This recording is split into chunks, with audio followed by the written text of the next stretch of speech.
Salut à tous et à toutes les amis, j'espère que vous allez tous très bien. On se retrouve aujourd'hui pour une nouvelle vidéo assez spéciale. Comme vous l'avez vu au titre, c'est une vidéo avant CAN où l'on va parler de l'équipe d'Algérie qui bien sûr fait partie de cette compétition et qui sera suivie sur la chaîne. Car oui, pour ceux qui ne le savaient pas, la chaîne n'est pas entièrement dédiée à l'OM. Je propose aussi de suivre mon équipe nationale favorite. Je l'ai pas fait dernièrement puisqu'il n'y avait aucune compétition et que les Fennecs jouaient des matchs à pas très grande valeur. En tout cas, pour revenir dans le vif du sujet, vous l'avez vu à la miniature, on va se poser cette question. L'Algérie peut-elle remporter une deuxième CAN d'affilée? Et on va directement répondre. Bien sûr que oui, que l'équipe nationale peut remporter cette deuxième CAN d'affilée. Je pense que c'est une surprise pour personne. Comme on le voit depuis plusieurs années déjà, l'équipe s'en sort très bien et reste sur une série impressionnante de 33 matchs sans défaite. Et c'est en grande partie dû au gros travail que propose Djamel Belmadi. Sur le papier, mais surtout sur le terrain, l'équipe est très bonne, en général vraiment très complète et qui fait preuve de mental. Je pense donc qu'on est la meilleure équipe d'Afrique et donc celle qu'on voit le plus remporter cette compétition. On a en tout cas les joueurs pour, c'est indéniable. On pense à du Riyad Mahrez qui n'est même plus à présenter,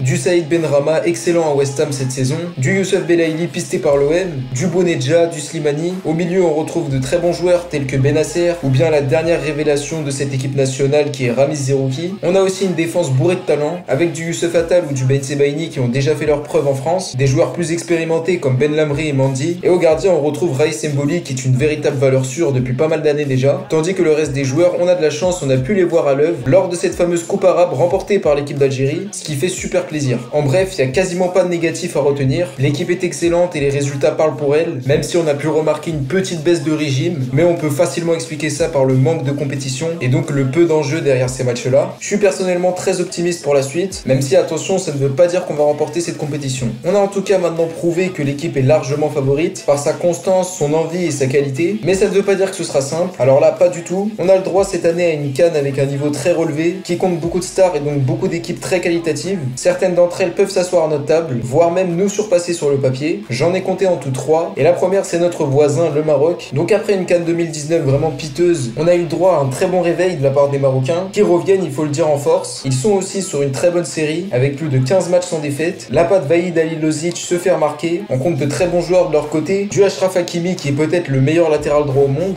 et du Youssef N'Nesyri redoutable du côté du FC Séville. C'est pas encore à notre niveau, mais c'est très prometteur et c'est une équipe dangereuse, et qui va bien sûr essayer de faire mieux que lors de cette CAN 2019 ratée. Attention à cette équipe-là qui figure comme l'un des plus gros poissons de la compétition. Ma deuxième équipe, c'est la Côte d'Ivoire, qui figure d'ailleurs dans le groupe de l'Algérie, et qui a un groupe vraiment qualitatif. C'est une équipe habituée à faire de belles CAN en général, comme on l'a vu en 2019, où ils n'étaient pas loin de passer en demi-finale, ça s'est joué au tir au but contre les Fennecs. Ils sont en tout cas l'une des équipes les plus régulières, leur dernier bilan est plutôt correct, avec seulement une défaite en 10 matchs. C'est une équipe qui a repris des couleurs, mais qui reste sur une défaite amère 1-0 contre le Cameroun, défaite qui d'ailleurs les empêche de se qualifier pour cette Coupe du Monde 2022. Cette non-qualification est cruelle, déjà parce que se qualifier en Afrique c'est très compliqué, tout peut se terminer en un match comme on l'a vu donc avec les éléphants, mais aussi parce qu'au vu de la physionomie de la rencontre ils méritent un tout autre résultat. Ils ont pas eu de chance et sont tombés sur un excellent André Onana. C'est sûr que chercher cette CAN leur ferait du bien et leur ferait un petit peu oublier cette déception. Ils ont en tout cas le groupe pour inquiéter beaucoup d'équipes et surtout le secteur offensif que je qualifierais comme le plus qualitatif du continent, avec du Nicolas Pepe qui a déjà fait ses preuves en Ligue 1 et qui certes a du mal en club, mais en sélection c'est tout autre. Du Wilfried Zaha qui pareil évolue en première ligue et qui est super percutant, il est expérimenté, il aura été longtemps convoité par de très grands clubs, et bien sûr dans l'axe Sébastien Haller, le joueur est tout simplement le meilleur buteur de Ligue des Champions. Il compte 10 buts en 6 matchs avec son club de l'Ajax et marche sur l'eau on peut le dire en ce début de saison, sans compter des joueurs vraiment bons comme Kessié en Italie et qui fait peut-être figure de l'un des meilleurs milieux de Serie A. Sur le plan qualitatif ils sont très forts, à voir s'ils auront la constance ou voire même l'expérience de venir chercher cette coupe. Enfin, dernière équipe que je trouve super intéressante et même meilleure que l'Algérie sur le papier, c'est le Sénégal, finaliste malheureux de la dernière CAN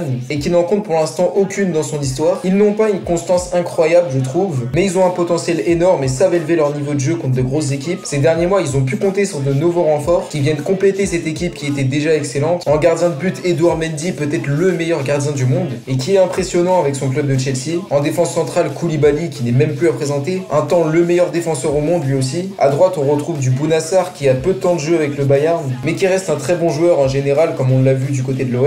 À gauche du Abdou Diallo qui a montré de belles qualités avec le PSG à ce poste-là. Un milieu de terrain composé d'Idrissa Gueye, peut-être lui aussi l'un des meilleurs milieux au monde. Très fort avec le PSG ces derniers temps, vraiment un travailleur de l'ombre très important pour l'équipe. Pape Gueye, mais cette fois du côté de l'OM, qui a un très gros potentiel et qui est très intéressant en ce qui concerne les récupérations. C'est un très bon milieu qu'on connaît tous, qui peut encore progresser mais qui bien sûr apporte en qualité. Et enfin en attaque on retrouve du Sadio Mané, très fort ces dernières saisons saison du côté de Liverpool, pas loin d'attraper ce fameux ballon d'or en 2019, un excellent joueur et qui fait lui aussi partie des meilleurs à son poste. Sans oublier Bamba Dieng, belle surprise de notre côté et qui peut être très intéressant en ce qui concerne la rotation. Tout ça pour vous prouver que pour moi c'est la meilleure équipe d'Afrique sur le papier et c'est peut-être même l'une des meilleures au monde. Ils font en tout cas partie des plus gros favoris, c'est indiscutable, et ils ont le potentiel de surpasser cette équipe d'Algérie, surtout qu'ils ont peut-être envie de prendre cette revanche par rapport à 2019, compétition qui leur a laissé un goût amer. Je les mets quasiment au même niveau que les Fennecs et pour tout vous dire, c'est l'équipe qui me fait le plus peur. Je viens en gros de vous présenter les 3 équipes qui pour moi sont les plus dangereuses, sans pour autant évoquer le nom de l'Égypte, de la Tunisie, du Ghana ou encore du Cameroun, des équipes que je vais mettre en tant qu'outsider. En tout cas, ça fait plaisir de voir que le niveau de la CAN a considérablement augmenté, de très bons joueurs sont présents, ce qui fait qu'on va devoir de notre côté, donc de celui de l'Algérie, se donner à fond. Le but étant de venir chercher cette deuxième CAN, même si ce sera pas simple du tout. J'ai essayé de donner mon pressentiment par rapport à cette CAN.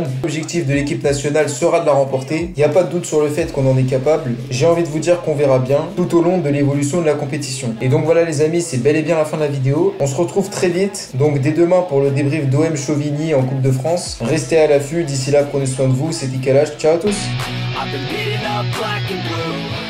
Yeah, I know what I have to do, never roll back, that's the truth.